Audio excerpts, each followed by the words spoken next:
All right, hello, YouTube. We're talking SEC football today. It's the SEC. Okay, relax. Like, comment, subscribe. Enjoy. All right. I can't get my eye makeup off. I walked in this morning, so if you're not familiar of what the schedule was, we did the Big Ten preview when Brandon was in full face makeup. Yeah. We're here, I think the earliest we've ever recorded Unnecessary Roughness the next morning. We always do it late at night. Yeah. And you have the problem that Katie understands, I understand, every girl understands. You wake up, and your eye makeup just won't come off. So just won't come off. I realize this is probably objectively worse than doing it in full makeup. Correct. You look like one of the Carr brothers. SEC fans are going to watch this and be like, why am I listening to this guy with eyeliner on? So, Derek Carr just has like the natural eyeliner look, which is great for natural looks. You just have eyeliner on. I've done my best. But I have scrubbed and scrubbed and scrubbed. That's the mistake. I walked in, you had a makeup wipe in front of Ebony trying to wipe it off, and I said, you should have told me. I could have brought you eye makeup remover because it would be off in a second. But here we are. I noticed you didn't volunteer. You didn't go back home and get it. Would you like me to, or do you have a too busy schedule for everybody but yourself today? I have a too busy schedule for everybody but myself today. At least you said it. All right. Let's do it. It is Unnecessary Roughness. Hello. It's Unnecessary Roughness. Brought to you by High Noon Hard Seltzer. So Katie did the setup again today. I love watching how you do the different setups. You got the two big cans in the middle, 2 pool packs. So the limited edition pool pack, lime, guava, kiwi, peach. Only a few weeks of summer left. We are in week 0 of college football. It is limited edition. So if you want this pool pack, go get it right now. The big cans, as we've mentioned on previous podcasts, they are resealable, which is huge because when you're at a tailgate, when you're watching games, you might want to set your drink down for a second. You don't want to come back and it's spilled. High Noon, they've got the tequila, they've got the vodka, they've got all the flavors. Drizly, highnoonsunsips.com, your convenience store, liquor store, you know where to find them. Now we need to get into the SEC preview because I feel like of all the previews that we've done, Brandon, right, this one might be your spiciest. Well, it could be. I do have some takes on this conference. I feel like I'm an expert on this conference. It's the conference I know the most about, and yet this year I think it's the conference that has more question marks from 1 to 14 than any other league. I think there are questions at the top of the conference, at the bottom of the conference, in the middle of the conference. I think a lot of teams that are getting the benefit of the doubt shouldn't be. I think a lot of teams that aren't getting the benefit of the doubt should be. Like I think take Vanderbilt out. I think teams 1 through 13 are interesting as fuck. I think this is the hardest conference to pick of all that we've done. We've obviously saved it last for the Power 5, which is rare because I think normally when I do my predictions, the SEC always comes first. Yeah. I would disagree with 1 to 13. I think number 1 is easily set for me. I think it's Georgia by a No, that's not what I said.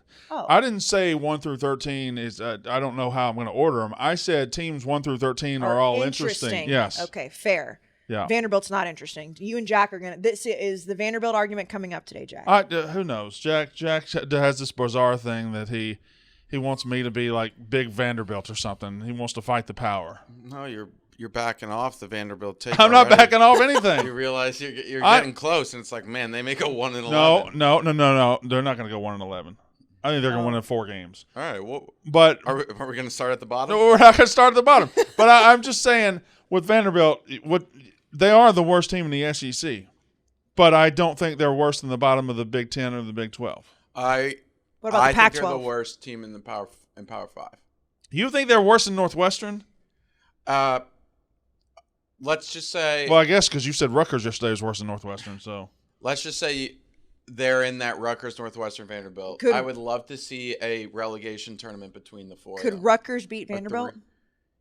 Yeah. I would favor Rutgers over Vanderbilt. The fact that Jack is saying that means he means it because he hates Rutgers. Man, I don't see Vanderbilt as being as bad as you do. Like, they were competitive in some SEC games last year. Obviously they're not beating Alabama or nothing. I mean, they're not going to beat Georgia, but I don't think they're trash juice the way they've been before. I think they're a bad team, but I don't think they're the dregs of college football. Last year, they beat Florida, they beat Kentucky back-to-back last year. And then, of course, they had other games. The game that you made fun of me for, I'm never going to stop talking about it. What, the Tennessee game? They lost 56-0. Oh, but it was close in the first half.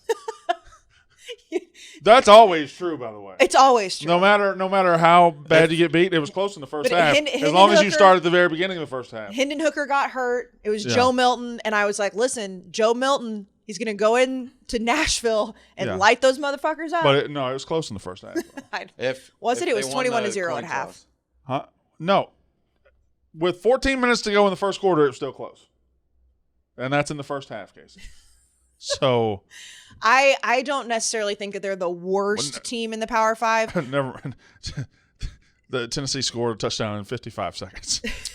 75 yards. It wasn't even like it was like a botched kickoff or something. I will say Boston College may be worse than Vanderbilt. I love to see them play. Yeah. It'd be a good graphic who does Vanderbilt play? They play Wake Forest. They got Hawaii, Elon. Why aren't we starting with Vanderbilt? Because we were bottom. No, this is this year's schedule. They start Hawaii, Alabama, A&M, and then Wake Forest. And then at UNLV is not anything that I like on the schedule. But let's just lay this SEC schedule out right here. Kentucky and Missouri at home. Losses. At Florida, Georgia, at Ole Miss, Auburn, at South Carolina, at Tennessee. So they got 3 chances, I think, at SEC wins, and that's home against Kentucky, Missouri, and Auburn. Yeah. I think they lose to Auburn. I think that you're underrating Auburn. Do you think I'm underrating Auburn? I do. Why do you think I'm underrating Auburn? Because I think that you hate Hugh Freeze enough to underrate them.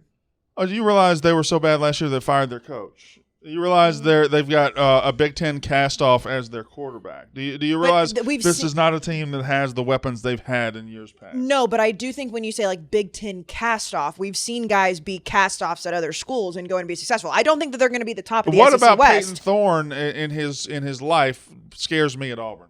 I'm not saying he's going to scare you, but I think that you're rating them a lot lower. I think they're going to be middle of the SEC West. No chance. Somebody's got to be the bottom of the SEC West, and I'm not going to pick my team. Okay, the SEC West is very. That's what's fun. That's what's phenomenal about the SEC West. No one knows exactly. There's not a bad team. I legitimately think it could finish in any order. Obviously, LSU and Alabama are the best 2 on paper, and then the next 5 are all the same team to me. They're all the same team. They all have good things. They all have bad things.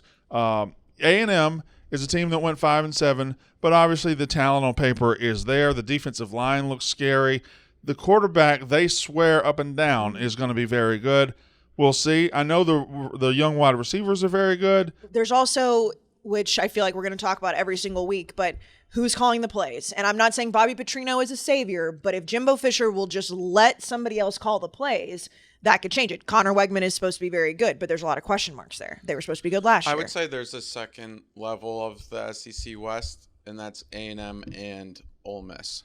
You think it goes? You want to tier them in 3 levels? Yep. Alabama, LSU, A&M, Ole Miss, and then Arkansas, Mississippi State, Auburn.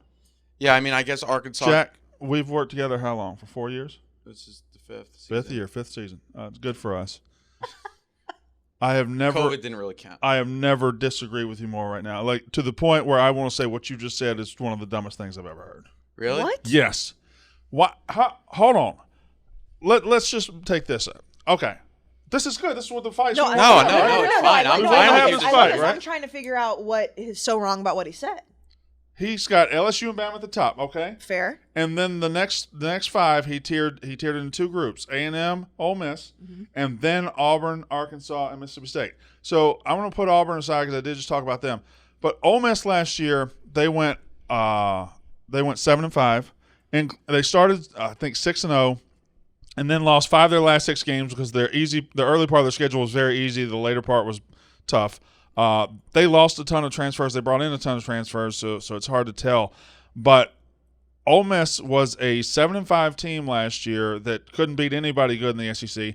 A&M went 5-7. Why does that separate them from 9-4 Mississippi State, who brings everybody back? Why does it separate them from Arkansas, who brings a lot of people back with a quarterback and a good running back? Why does it separate them from them? Why is it separate? Well, first of all, Mississippi State's going through a transition that's severe. I don't think it's severe. I think it is significantly severe, even outside of the fact. Why do you think it's severe? Because everybody in the country thinks it's severe. Yeah.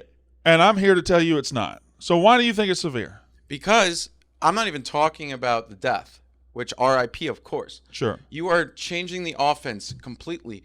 Cole Kubelik told us Will Rogers hasn't taken a snap under center since he was Pee-wee football. Can I say something? Yeah, of Cole course. Kubelik and you are full of fucking shit. Okay. Y'all don't know what the fuck you're talking about. Y'all don't know what this offense at App State last year. 97% of the plays were from the shotgun. Why do y'all think he's going to go under center? Why App State didn't go under center?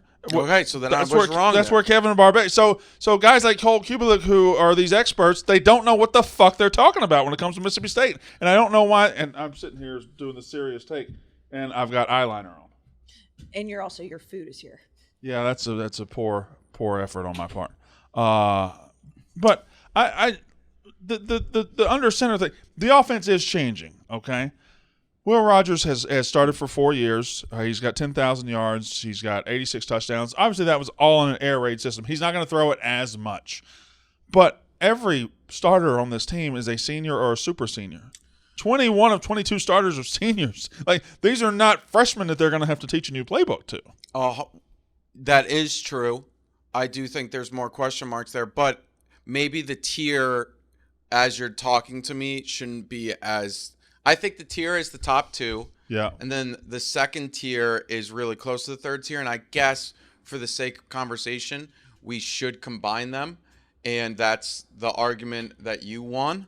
And I mean, what? We're going to eat the podcast? We're going to eat the food on the podcast? No, but there's I'm not at the delivery driver, not hurrying to give you the drink. Okay. And then Katie, just sit down. And Thank then you, Katie. we're looking at Ole Miss and Texas A&M team. Now, I understand what you're going to say to this, but they're more talented than the other three teams. I don't think Ole Miss is. I think A&M probably is on paper. Oh, well, I think Ole Miss has one of the best quarterback rooms in the country.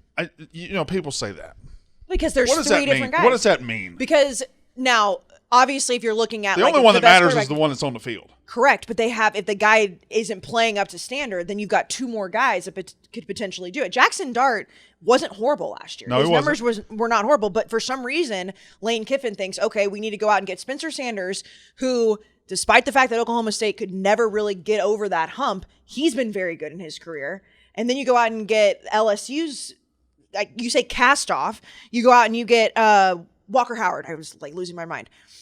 You have three different guys who can go in and compete. And Jackson Dart would have been if they would have rolled Jackson Dart out this season, nobody would have said, what is Lane Kiffin doing? Yeah. He put up crazy numbers last year, but for some reason that wasn't good enough. So their quarterback room, it confuses me because Jackson Dart was basically a true sophomore last year. And he played well enough to show that he was developing as a good quarterback. So why did Lane Kiffin go out and get Spencer Sanders? And Spencer Sanders, frankly, might have made the dumbest decision in the history of college football. If he's got one season left, he could have gone and been Auburn starter in 5 minutes. Mm-hmm. At the time, before they had the transfer, he could have gone and been Auburn starter. He could have started at any SEC school and that needed a quarterback. Instead, he decides to go to Ole Miss, where he might not play this year. That might be the dumbest thing I've ever seen in my life. That's also where you have to question what Lane Kiffin said, because you always see that. It's like, what did he say to him to get him to come to Ole Miss? I don't know, but he's there. So, they lost all their receivers. They have one of the best running backs in the country, Quinshon Judkins, Ole Miss.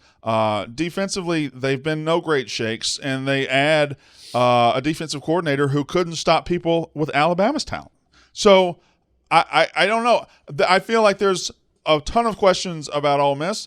If they're all answered, they could be very good. There's a ton of questions about Mississippi State. If they're all answered, they could be very good. There's a ton of questions about A&M and Arkansas, and if they're all answered, they could be very good. But I feel like the highest upside of all those teams, A&M. I rank them A&M, Ole Miss, State, Arkansas. Yeah, and then Auburn. And I don't think Auburn's going to be a bad team. I don't either. I do think. But it is tough in the West because you're right. Year, there's it's going to be tough team. in Hugh Freeze, his first year. But I mean, I could be wrong. I think the upside of Texas A&M is huge. And I also think the upside of Ole Miss is pretty high, but I'm not very high on Lane Kiffin as a coach. All right, let's bring me A&M's schedule, because I think A&M is a key factor here when it comes to the West, because, they just are. they got to get off to a good start. And I know it's a broken record, but that week 2 game at Miami is so big because their mental fragility has got to be high. Like, I don't know how mentally strong this team is. If they were 5-7 last year and they come in this year and they start losing again, I feel like they could lay down. Well, September 9th last year and this year are both equally as important, but for different reasons. Was last year the App State game?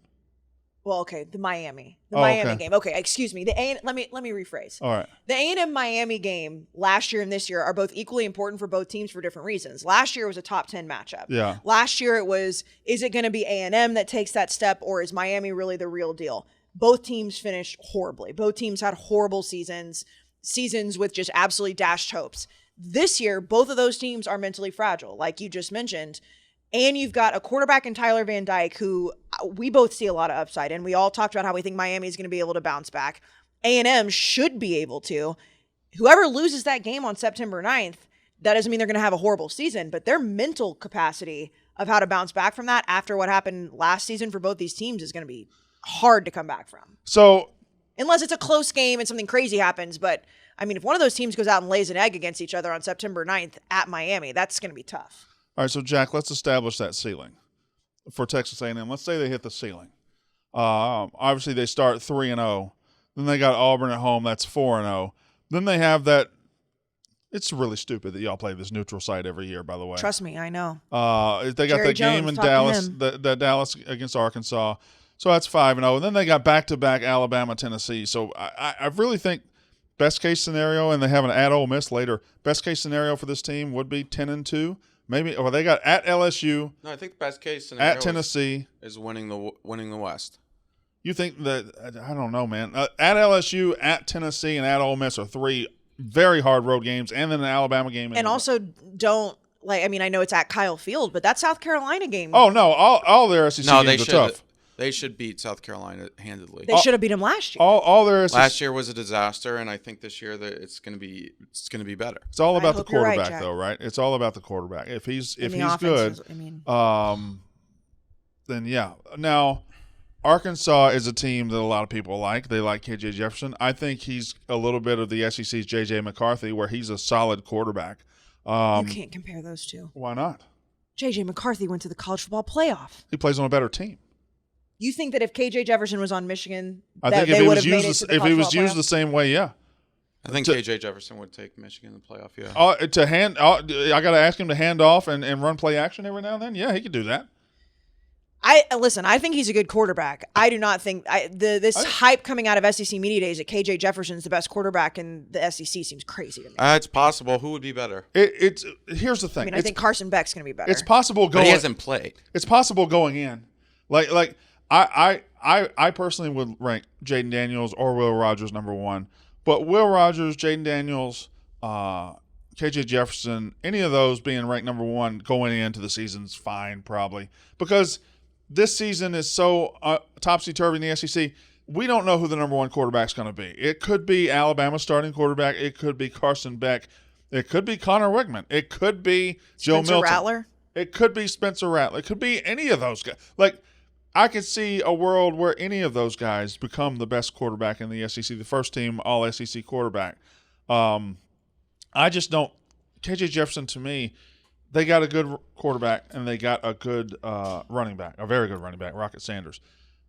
Their defense doesn't look very good. For the first time since Sam Pittman got there, they've got 2 new coordinators. They lost Kendall Briles, and they're going back to the well with Dan Enos. They lost Barry Odom, and then they're going with pretty much a newcomer. I mean, they're going with somebody nobody knows. So coordinator changes in this conference are pretty significant. Like Mississippi State's got a new offensive coordinator, obviously. Ole Miss has a new defense coordinator from Alabama. Arkansas has 2 new coordinators. Auburn, of course, changed everything. Bobby Petrino is the offensive coordinator at Texas A&M, and that's just in the West. So, and Alabama. I mean, Alabama's got 2 new coordinators. We've said this a lot before too, but to reiterate during the SEC preview, which makes sense, is I feel like this is the first year in a long time And I know Alabama didn't win the West last year, but I was very high on Alabama to win the West. This is the first year that I feel like I'm so confused about the West in comparison to the East. I feel like every year in the East, it's like, okay, well, like we don't really know what it's going to look like, but we know Alabama is going to be at the top of the West. This year, it's flipped.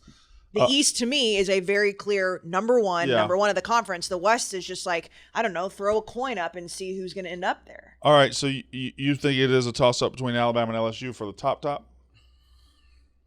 Yeah, I mean, I like Ole Miss, and this is where the bias comes in with A&M. What are you looking up? How the fuck do y'all like Ole Miss so much? I like what they're doing at quarterback. I think that now listen, their defense last year not good, but it's the same thing, and I know it's a different league, different coaches, whatever. But in the same way that I think that USC is going to be able to figure it out enough on defense to be able to get better to support that offense, I think Ole Miss is going to be able to do that as well. However, I am so high on Alabama, and I don't even know who their quarterback is, but it's because of who their head coach is. I will say, I like Ole Miss. I would put their chance of winning the SEC West close to 0%. And you would do Alabama, LSU, A&M? Yeah. And I think A&M's like a 3 to 4%. It's Alabama and LSU. And I think Alabama's a better team than LSU, but the quarterback question could close that gap so significantly.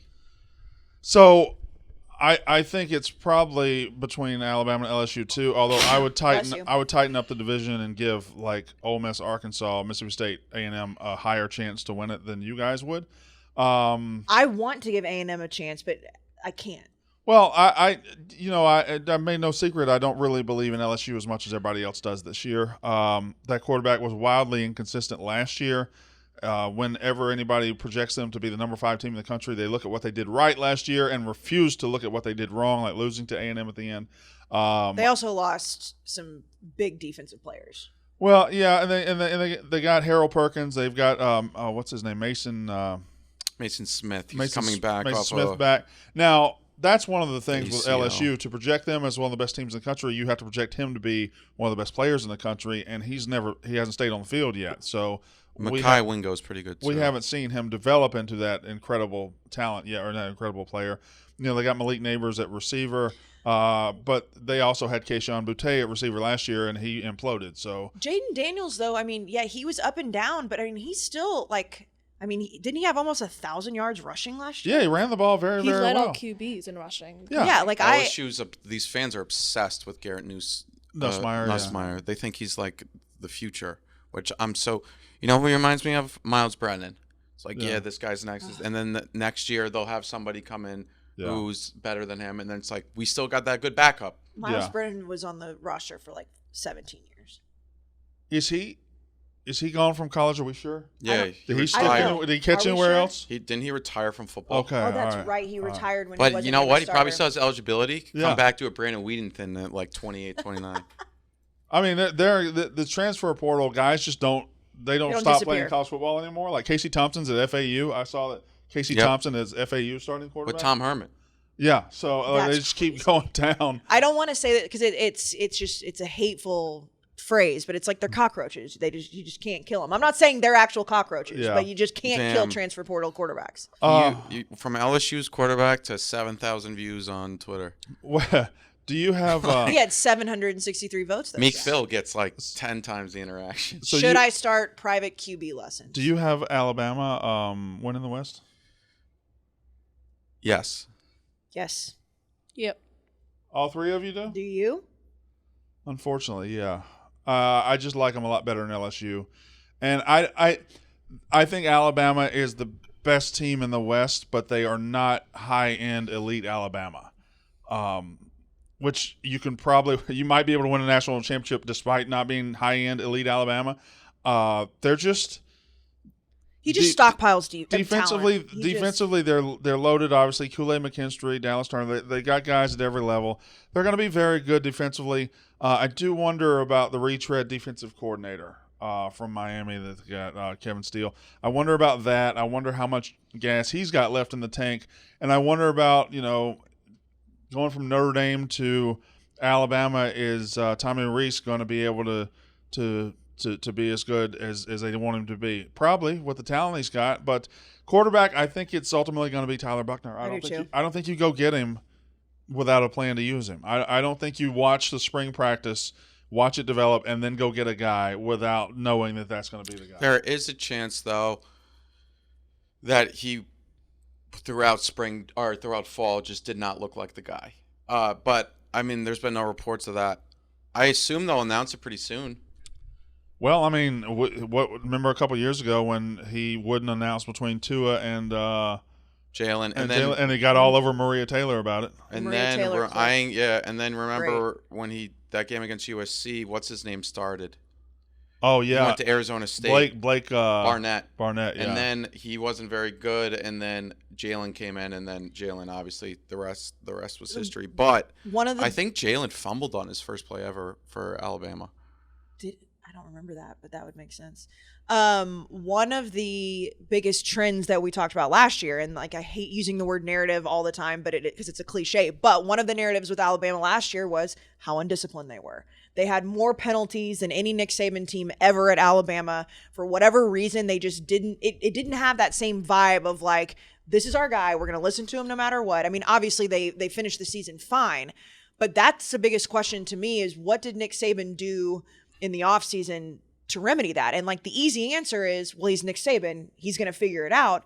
But we'd never seen an Alabama team play like that last year. We had never seen an Alabama team get so heavily penalized that Nick Saban was like screaming in the second quarter in Austin. Those types of things, like you can't be not an elite Alabama team and have that happen. I don't think it's going to happen 2 years in a row. That would shock me. Yeah. But if it does, we find out pretty quickly because they play Alabama in week 2. I mean, Texas in week 2.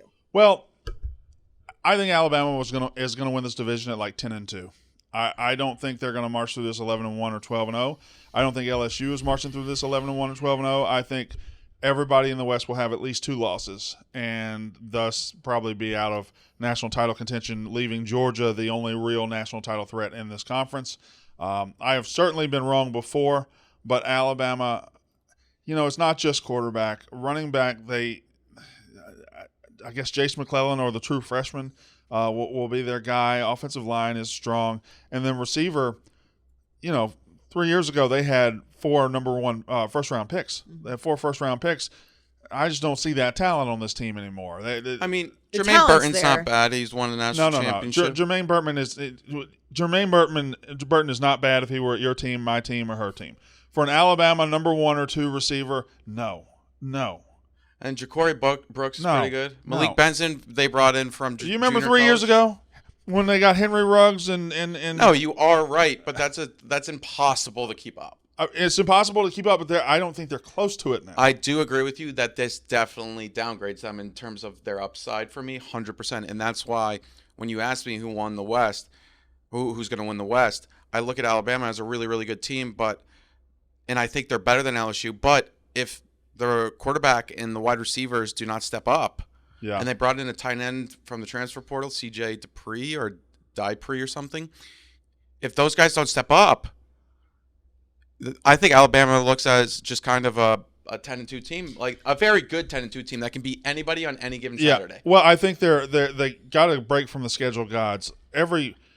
All their really tough games are at home. Texas is at home, Ole Miss is at home, Arkansas is at home, LSU is at home, Tennessee's at home. Like that's a lot of good home games. Now, and that's not to say at Mississippi State, at A&M, and at Kentucky are going to be cakewalks, or at Auburn, but I think they got their tough slate at home, so that's going to help them. But again, I think it's a 10-2 SEC West champ, not a 12-0 SEC West champ. We can go to the East now, unless you got something else to say. No, I'm just curious at this. So what's the date today? August 22nd. Who wins on September 9th between Alabama and Texas? You obviously can change your answer. I would assume Alabama. Yeah? Yeah. Even as high as you are on Texas? Yeah, but I think Texas can lose that game, go 11-1 and be fine. But yeah, I would go with the home team on that one. I am ridiculously excited about that game for a lot of reasons. Me too. But yeah, it's just I like Alabama to win that, I guess. But if Texas wins it, that throws the whole SEC West into I know it's not an SEC game, but it shows vulnerability from Alabama, and it throws the whole. Well, and it also shows vulnerability for the fact that Texas is going to be in the SEC the next year too. Yeah, that's true too. Let's go to the East. Like you said, this is a division that you can pencil in 1 and you can pencil in 7, and then figure out 2 through 6. I think that I think the East is still easier for me to figure out than the West in 2 through 6 too. Do you? I'm high on Tennessee. I know Joe Milton at Michigan and all that Joe Milton can throw into the 18th row of the stadium, all that stuff. I like this team. I like what Josh Heupel was able to do, obviously, with Hendon Hooker. I think he can do it again. And I realize that, they don't have all the high caliber guys that he had immediately. But I think Josh Heupel is not just a 1 year and done with Hendon Hooker. I think he can continue to mold that talent. And I like Joe Milton, which I know is a dicey thing to say sometimes. But I think Tennessee is the second team in the East for me, easily. They got another number 1 quarterback. Breaking news. Recruiting news. Unbelievable. Julian Lewis just committed to USC, 2026 quarterback. And Malachi's there, so I guess they're skipping the 2024 quarterback class. Juju Maybe they bring Lewis is a great quarterback name. What, is he the guy I saw from Carrollton, Georgia the other day? Who? Julian Lewis. I saw a guy, 2026 quarterback play Carrollton, Georgia on TV the other day. Yep. He is? Yeah. You know what's interesting about him? I was watching that game. That's how sick I am. I'm ready for football. I was watching a high school football game. It's Carrollton, Georgia. But the two quarterbacks in the game were Aaron Nolan, that's going to Ohio State. He's unbelievable. And this guy who's going to USC now. This guy's only he just started his sophomore season, and he's already this highly ranked. Think about what you were doing when you were 15 years old. Anyway, Aaron Nolan throws the ball around too. Great. That's the best name in the history of quarterback. That's a good. Aaron Nolan, yeah. Although Juju Lewis pretty good too. I don't think Juju. You're just saying that because you like the name. It's not a quarterback name. Juju. I think Juju Lewis is a quarterback name. No, it's not. I think it is. Especially playing at USC. So I was watching. We just say that. We just was watching this. I was watching this game, and we need to become an elite high school football coach because it's a sweet gig. The guy that coaches Carrollton, who found his way to Carrollton. That's where Justin Fields went, right? No, he went to. He was up in Kennesaw. Got it. But the guy that coached Trevor Lawrence at Cartersville High School and won 2 state championships with him, his name is Joey King. After Trevor Lawrence left, he left Cartersville. I guess he just shops around for great quarterbacks, and now he goes and coaches this guy. So he's coaching this guy in Carrollton. So pretty sweet gig if you can get it. Just follow the number 1 quarterback in the country around. How much do the highest in high school football coaches get paid? High 6 figure, not high, but like mid, I would assume. I would say 2, 3, 400,000. And then they get a lot of side deals. Yeah. I would assume college coaches they get some deals. Like, hey, make sure you get on Juju about USC, and then it's like, oh, he's committed. Oh, here's your car payment. Oh, man. That's figured out. Don't worry about it. Dang, somebody left a brand new Chevy Silverado in your lot. It's like, where'd you get that? We need to figure out how to do just that. committed to USC. I guess if you could just pick up the keys for us and do something with this truck, man. We should figure out how to get on that. You think you could coach high school football? Fuck no. First of all, it's really hard, and I dealing with high schoolers. I can only imagine the attitude issues with high schoolers. Yeah, and it's also a 24/7 job, 365 as well. Anyway, the East. You like Tennessee. I like Tennessee. Okay, so I'm torn on the East because I like a team the most, but their schedule sucks. Click on Kentucky for me. I like Kentucky the most. Out of Tennessee, South Carolina, Kentucky, Florida, Missouri, I like Kentucky the most, but their schedule is kind of brutal inside the conference. They'll go 3-0 against Ball State, Eastern Kentucky, and Akron. At Vanderbilt should be fine. Florida should be fine. They can start off 5-0, and that's where it starts to get dicey. They got at number 1 Georgia. They got Missouri at home, Tennessee at home, at Mississippi State. They play Alabama out of the West, at South Carolina. They got some tough. They might not win a game in November. I mean, as good as I think they're going to be at Mississippi State. They haven't won there since 2008. Against Alabama, that's a tough game. At South Carolina, at Louisville, and Louisville's going to be a little fired up for that one because Kentucky's been treating them like a rag doll.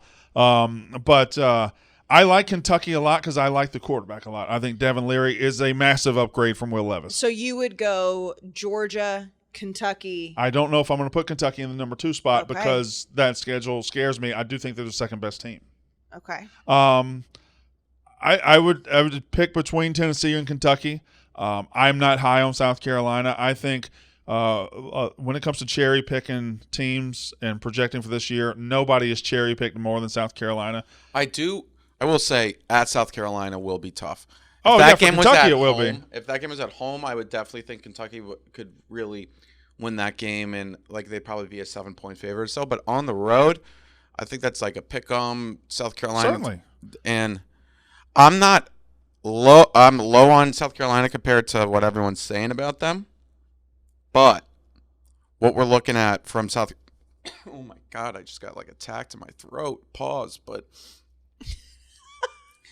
South Carolina is just a team that it's the sexy pick this year because Spencer Rattler was throwing the ball around, and it would be fun if they continue to do well. I love their fan base. Williams Bryce Stadium is electric. Yes, it is. William Bryce. I don't know. Maybe it's just William.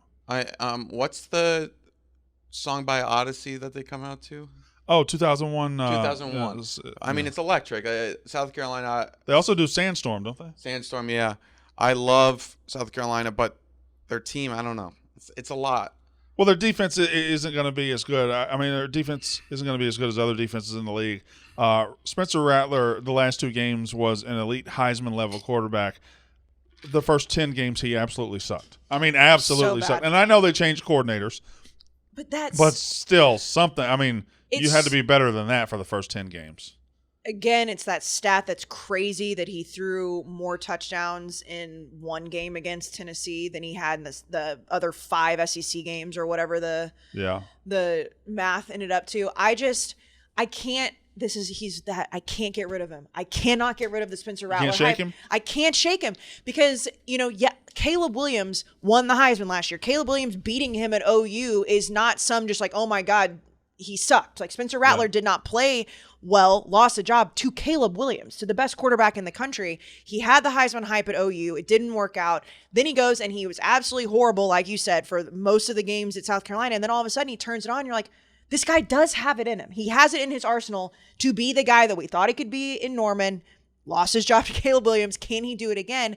And if he figured it out early in the season and then finished the season poorly, I'd be like, all right, well, like it's just lost its luster. I got to let him go. He did it at the end of the season and spoiled 2 different teams' college football playoff hype. We're not talking about just random teams. It's Tennessee and Clemson. To me, that says you build off that momentum, figure out what went wrong early in the season and what decided to click for him and continue it into this season. That's why I like South Carolina. Well, here's why I don't like South Carolina. The number one reason, I think they're going to be chasing it all season long as far as their schedule goes. Do they ever get above 500? I don't know if they ever get. There's a chance they never get above 500. Like if they lose the opener to North Carolina, which is a 50-50 coin flip game in my opinion. Yep. They play Furman next, so they'll be 1-1. Then they're at number 1 Georgia, so they got 2 ranked opponents in the first 3 weeks. They got Mississippi State at home. Let's give that one to them. So they're 2-2. Then they're at Tennessee the next week, so they're 2-3. Then they get Florida and. Listen, at Missouri ain't easy. At A&M ain't easy. They could be like 3-5 at one point, and then it eases up when they close with Jacksonville State and Vanderbilt, and then they have Jacksonville State and Vanderbilt to give them a couple of wins, but then they got Kentucky and Clemson. Their schedule is brutal. Their schedule's brutal. Brutal. Like that is not at A&M out of the West is not an easy game for them, and I don't know, man. It's. I don't see it. I don't see how they're going to ever really get in command of this schedule. I don't think when I say that I'm high on them for what their ceiling is. I don't think that at any point we're going to be. They may have the hardest schedule in the country. It's incredibly hard. I mean, I'm sure we can see it. It's got to be top 5. I think Florida or Ole Miss was, but I'll check. Yeah, no, Ole Miss is listed as one of the toughest ones, and Florida's obviously is tough too because they got to play. Now let's have the Florida discussion here. All right, let's do it. There's some coaches and teams I just get on and I stay on them. I do start to wonder if I've been too hard on Billy Napier and if Florida's going to be if they're going to be better than I thought they were going to be. And I'm really starting to wonder if they can go out and beat Utah in week 1, especially if Cam Rising isn't 100%. They beat them last year. Obviously, can Graham Mertz work at Florida? Is it in there? Michael Penix Jr. turned into one of the best cornerbacks in the country when he left Indiana.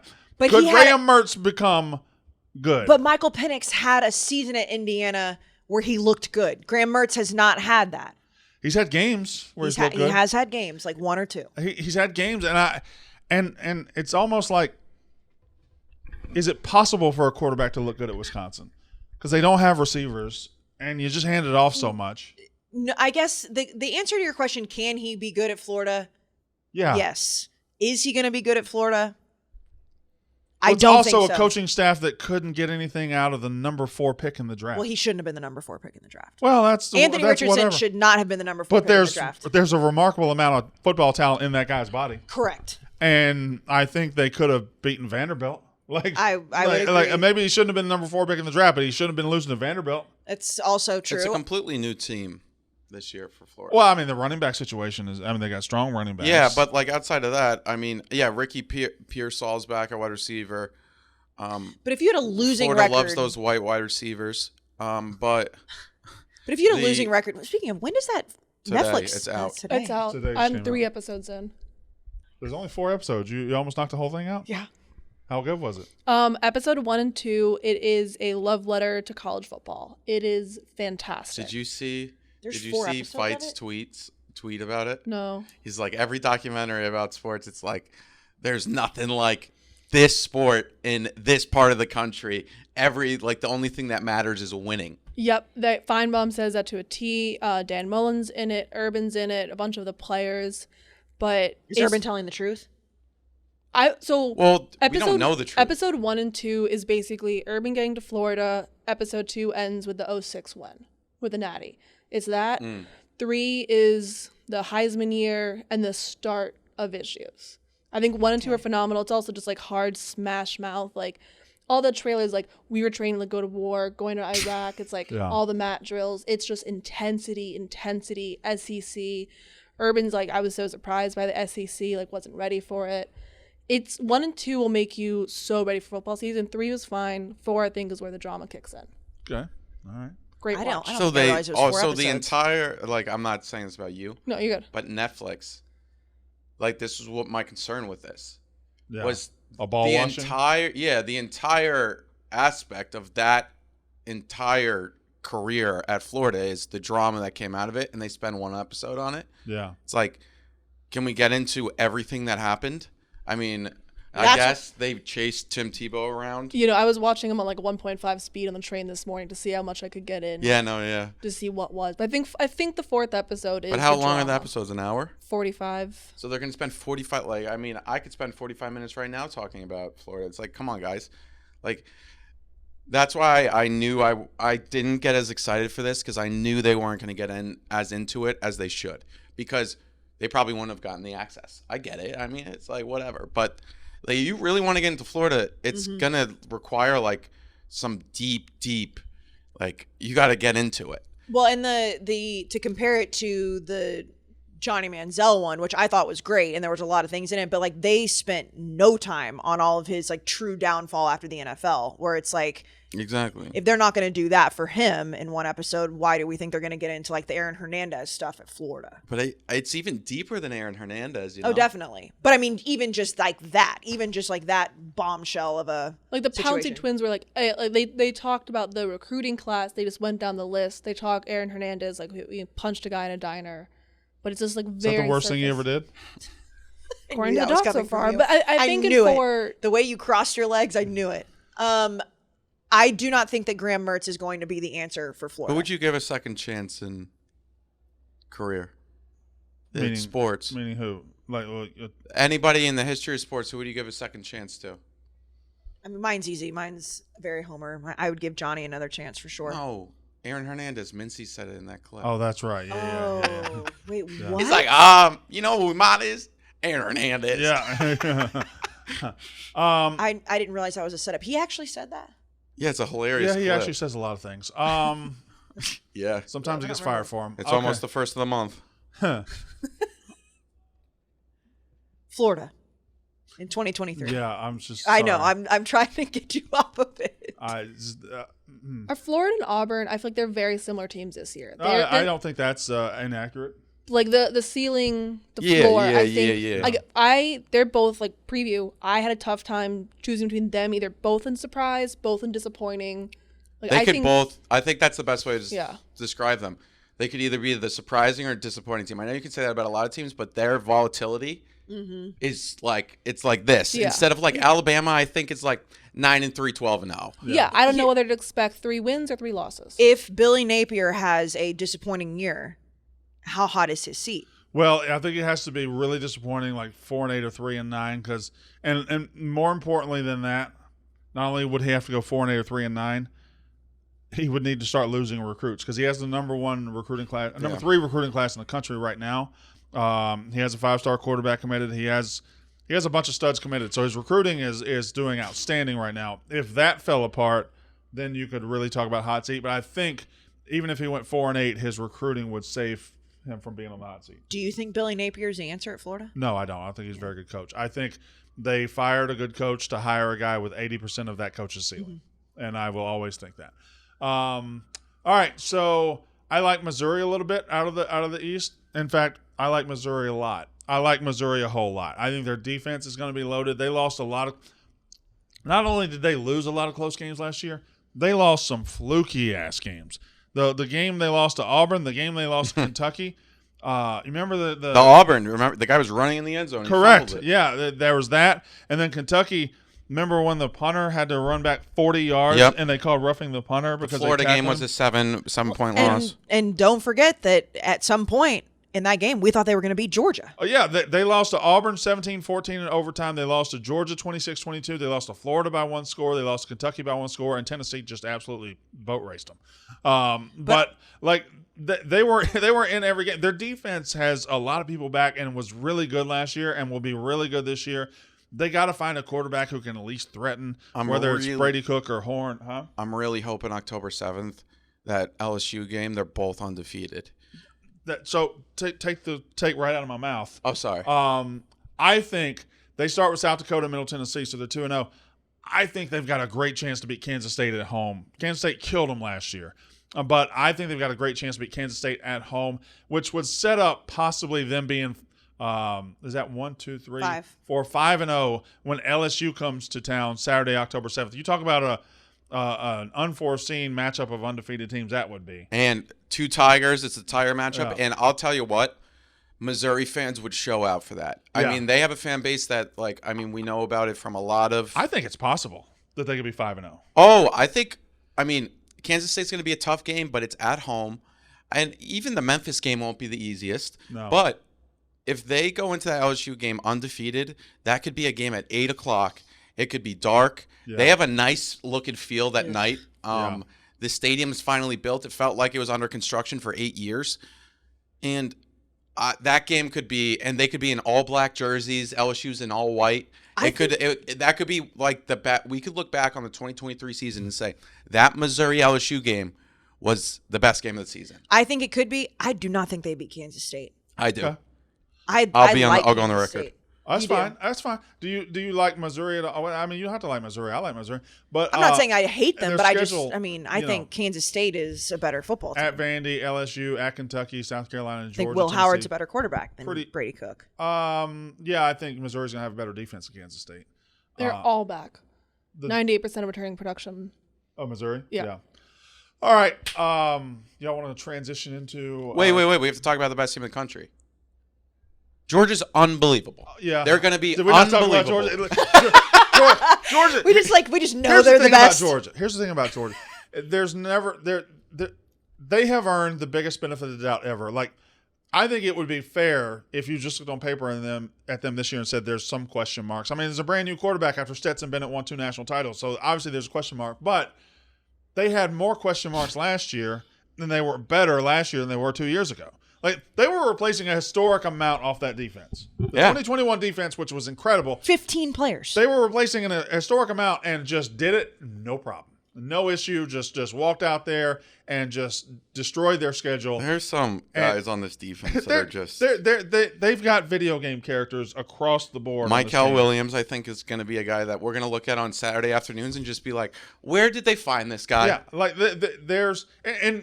there's no really better evidence for Georgia how dominant their pipeline is right now than the end of the national title game. Where remember when they took out their defensive starters and they brought in these guys have not played all year and they look like fucking Lawrence Taylor and Reggie White They out looked there. like junkyard dogs that hadn't ate food Yes. in years, and they were just like, Max Duggan, I'm gonna destroy They you. were just killing chomping TCU's at the bit. backup. And also, it shows how great they are. They only have one real transfer, and it's Dominic Lovett Jr. Well, they got who two came. receivers because they took one from us too. Oh, they took. Oh, who? Ra-Ra. Ra-Ra. Yeah. But he'll be like the third wide receiver, which is usually a starter at this point in the college football. No, There's, that was there's a chance he might not be in the starting lineup. It was a very dumb decision. Yeah, for because him to transfer. Lad McConkey is going to be there. Dominic. Can I say something about Lad McConkey? Yeah. Maybe the most underrated player in the country. Yes, because he's always open. He's Always a wide open. receiver, so he's not athletic, right? And he's sneaky athletic, and he's all that shit. No, motherfucker's good. Like, he was the best receiver last year. He's one of the best receivers in the country. He just is. And then the best tight end we've seen He's one of the best tight ends ever. ever. Maybe the best tight end ever in college football. Yeah, 100%. Brock Bowers, and they got him. The running back's always stacked with. I mean, with Kendall 5 Milton's stars. still there, and then you still have. It seems actually the running back room might be a little thin right now. At least in camp Thin health. compared to what? Because they've got guys all over Yes. the place. They're just we haven't.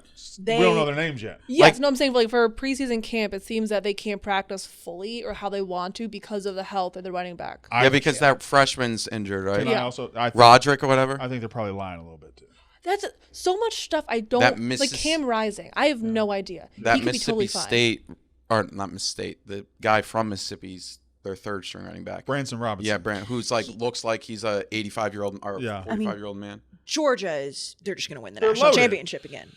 I don't know if they're going to win the national title, but I mean, everything that you just said. I have a hard time guess picking it's- against them. I guess it's because we don't know exactly what Carson Beck's going to look like, but I sure think he's pretty good. Can I be honest right now? Just we're family, right? Yeah, well, it depends on the day. You don't want them to. I don't know if I can pick anybody for the national championship. First of all, they've won 2 in a row.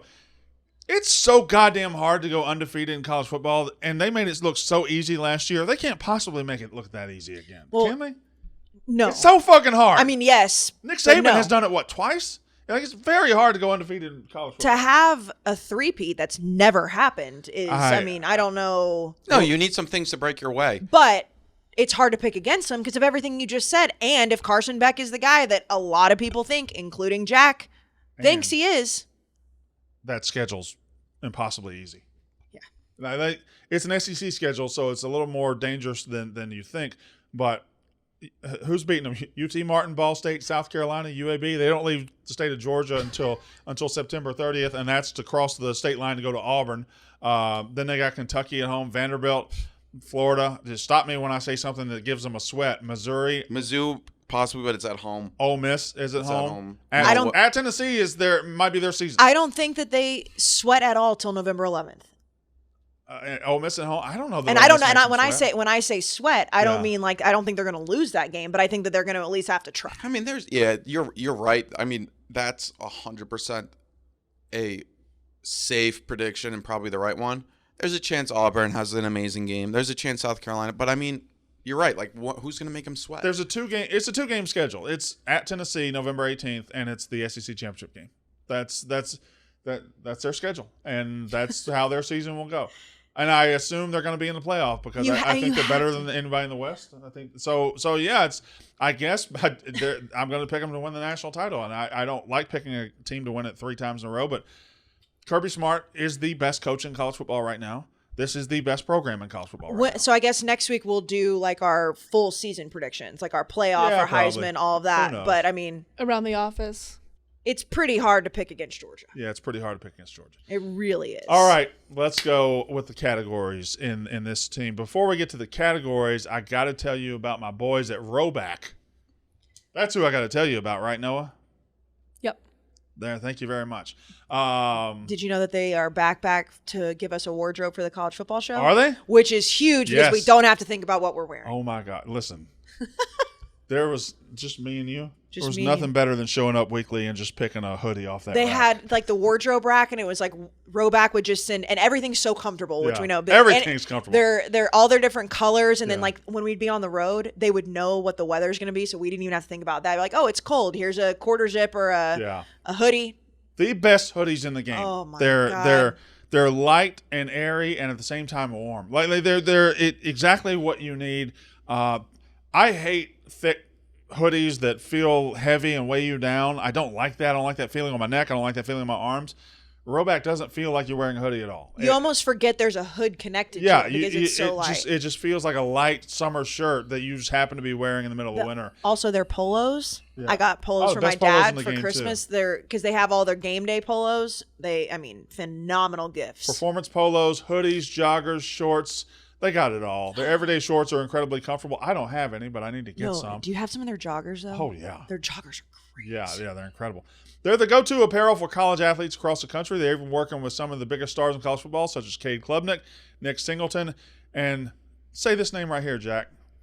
I like making Jack say names that he really doesn't quite know how to say. Oh, this is my favorite player in the country, and my favorite team, favorite fan base, Audric Estime. Sure. All right, so when you see someone rocking that dog logo, just give them a subtle nod because you know they get it. Use code ROUGH on rowback.com for 20% off your first purchase through the end of this week. That's RHOBACK.com. 20% off all polos, Q-zips, hoodies, and shorts with code ROUGH. Make sure to check them out, and you'll be ready for the season. Hey, ready for the season. Yeah, Rowback. Think about sponsoring Tyler's show. All right. All right. Here's the let's get the category started. The worst team in the league. Katie, say it. Vanderbilt. Kayce? Vanderbilt. Wait, you want the Vanderbilt? You keep changing the argument. No, I know. I just want to make sure. You keep changing the argument. No, I'm confirming it for the graphic. Vanderbilt, yeah. Okay, Vanderbilt. Okay, that was easy. Jesus Christ, Jack. Who is the most disappointing team in this league this year? Kayce Smith. I'm going to say Kentucky. Oh, really? And Devin Leary is an upgrade. I know how we feel about Will Levis, but I think that there's so much hype now because it's like, okay, Will Levis wasn't the guy. Devin Leary's going to be. I think that Kentucky to me is just that team that's sitting there, and anytime they have true hype, they never live up to it. And Devin Leary is good, and I'm not saying it's going to be his fault, but I don't think he's the answer to taking Kentucky to that next level. I have one, but I know Jack's going to take it. I don't know if I want to have two of the same logo on the graphic. And I have a controversial one. Trust your gut. I'm going with South Carolina. I know you're going with South Carolina. No controversial, Brandon. I know they'll come at me, and I know I'm going to have to mute the conversation on Twitter.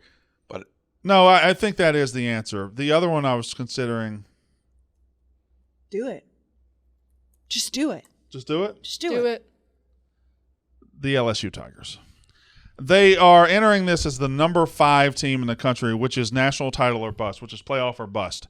I don't think they get close to the playoff. I think the quarterback's too up and down. I don't see it. So I got the LSU Tigers. The surprise team in this conference, Jack Mack. Oh, I'm sorry, Katie. This is my LSU my Florida Auburn. I'm going to have to go Florida. Most disappointing team? Yeah. All right, Florida. I'll let you start with surprise team since I cut you off on disappointing team. Who's your favorite surprise team? Going to go opposite of Kayce. And with doing the graphics, I think we've done this a lot. She'll do disappointing, I'll do surprising. Yeah. The same team. It's Kentucky. I believe in Devin Leary. Liam Cohen's coming back. I think they're going to do people pretty well. People do love him as an offensive coordinator. Yeah, they do. The schedule does worry me, but I think people are underrating Devin Leary. It is weird how they love Liam Cohen, and then Will Levis was just so disappointing. He was so average. Disappointing. Will Levis was the same guy last year to the year before. There was no difference. And then, maybe Devin will have a great year, but all right. And I don't hate Kentucky by any means, but Jack, I don't hate him either. Texas I just think A&M surprise team is Texas A&M for Jack. Wow. How many wins do they get, Jack? Talk dirty 10. to me. Okay. You okay? You need a minute? No, this happens. It's the beginning of the season every year when somebody's got to hype me up. No. And the hype train next year is going to be crazy. Yeah, I agree with that. I think they're going to be very good, and then Connor's going to come back. Talk dirty to me. And then that number 1 class, which really isn't number 1 class anymore because so many transferred, will look back on it and be like, hey, they're juniors now. So I just want everybody to know you guys think that we're insufferable about our teams now. Yeah. Kayce, if that team. Who's your surprise team? Ole Miss. Yeah. A lot of hype. But I think that they are actually going to live up to that hype this year. They're not going to win the West because I think Alabama will win, but I do think that they are going to be like last year it was always like, are they a fake top 10 team? And then they struggled so much on defense. I think that they are a legitimate team in the West this year. I love that quarterback room. I can't stop talking about it. That Wander Franco just got placed on the administrative leave list. Administrative leave is such an interesting term. Like, it sounds fine. We don't need to like break down what he's done, but he should never play baseball again if those alleged things are true. And I'm not saying, I'm just talking about the administrative leave part. Like, why did they have the administrative, like, make it bad people's list? Just a bad person. Anyways, should we go back to college football? You mind if I do surprise team in the SEC? Yeah, no, I'm just saying, like, imagine if one of us got placed on administrative leave. That's not out of the question. Well, no, Well, for what he did, I hope it is. Okay. Surprise team in the league. If I weren't a biased homer, I would say Mississippi State. So y'all shut up. Yeah, but I'm not going to say Mississippi State. I'm going to say the Missouri Tigers. I like Missouri. I've been liking Missouri. I think they're going to be pretty good. But if you could, would you put Mississippi State there? Oh yeah, because I think people like this fucking idiot over here. Just the things that I was wrong. The things that you motherfuckers say. Here's let me take you in the mind of a Mississippi State fan. Okay, here's the thing. Cole Kubelik and everybody that picks Mississippi State last and to go 4-8 will look at Mississippi State's new offensive coordinator and they'll say, "Oh, it's a transition. It's a transition, so they're not going to be able to." Will Rogers has never done this. Okay, well, guess where else is a transition an offensive coordinator? Georgia, Texas A&M. Who everybody is high on. Arkansas, KJ Jefferson's never played for an offensive coordinator that's not Kendall Briles. Alabama, Auburn, Texas. I already said Texas A&M. Auburn, like everywhere in the fucking SEC, there are new coordinators, and the only one that gets dinged for it is us. Okay, that's fair. No, hey, I admitted to being wrong, and you schooled me. I'm not against you coming at me, and I handled it with grace. Are you patting stuff on the back? Yes, the way yes. I didn't come at you hard anyway. No, but you were just like, you just called me a dumb idiot. Yeah, that's all in fun. I know, but I'm saying that it was like, I'm having fun back, and I admitted to being wrong. And I love Mississippi State. You know that. I just don't understand how every other team gets the benefit of the doubt, but we don't. You're right. It's unfair. You've been battling against this your whole life. My whole fucking life. Yes. Hold on, woman. My whole life I've been fighting. Yes, I know. And my whole life I've been fighting too. But the problem is that when you fight like this, something is not going to go your way. Haven't you learned that? Because you like City. I love A&M. I love A&M this year. But if I sit here and do what you're doing right now, I'm just setting myself up for failure and pain. Here's an interesting one. Who's the player of the year in the SEC? Brock Bowers. That's the interesting part. Can a tight end win best player in the league? Like, if he's one of the best tight ends in college football ever, then he's a receiving tight end. Okay, but has any tight end ever won what's his name conference player of the year? Probably not. What's his name? Did he get it? But he is a receiving tight end, like Katie said. Kyle Pitts? I don't think he did. No, wasn't that Mac Jones this year? Definitely Mac Jones. And Devontae Smith won the Heisman that year. Yeah, and then what's his name would have Trask probably had better numbers. Carson Beck would be an easy answer for this, right? Carson Beck, if he's the guy playing for Georgia, who we think is going to probably win a national title, best player, makes sense. But I think that Brock Bowers is going to be such a gigantic piece of that puzzle that if he has, I mean, again, like Katie mentioned, he's a receiving tight end. He's going to be on the best team in the country. He's the best at his position in the country. Why would he not be the best player in the SEC? I think this is a difficult conference to predict player of the year because the two teams I'm going to pick to play in the SEC championship game, Alabama and Georgia, we've never seen their quarterback. Correct. But I'm going to pick them to play in the SEC championship game, but I don't know how good their quarterback's going to be. So if their two quarterbacks are – I'm going to say Carson Beck is going to be the player of the year in this conference. Which is a great answer. I think he's walking into the best situation. I think he's walking into I think everything is laid out for him to do it. So I'm going to say Carson Beck, even though I've never seen him play football in a meaningful situation. But it's fair because he's playing on the best team in the country with the best coach in the country. What about you, Jack? Best player of the year? Player of the year? Imagine if I did Will Rogers right here just to like piss you off. No. It's tough. It is tough. Because like There's no offensive player on Georgia or Alabama outside of Brock Bowers that just stands out coming into this season. But that's why I think it will be determined this season. Right, but that's why if we're picking before the season, it would be easiest to pick the best tight end in the country. I'll just go Carson Beck. Yeah. It's a lame answer, but whatever. It's not a lame answer. It's a very safe answer if he's good. No, yeah. But it's just like it's not sexy. And do Harold Perkins. That's a good one. That is a good one. Katie, she just won the graphic. Yeah. And then Coach of the Year. Or are we going to do champ? We're going to do Coach of the Year. So, I can't believe I'm about to do this. Yeah. But I'm going to do it. It's going to be Nick Saban.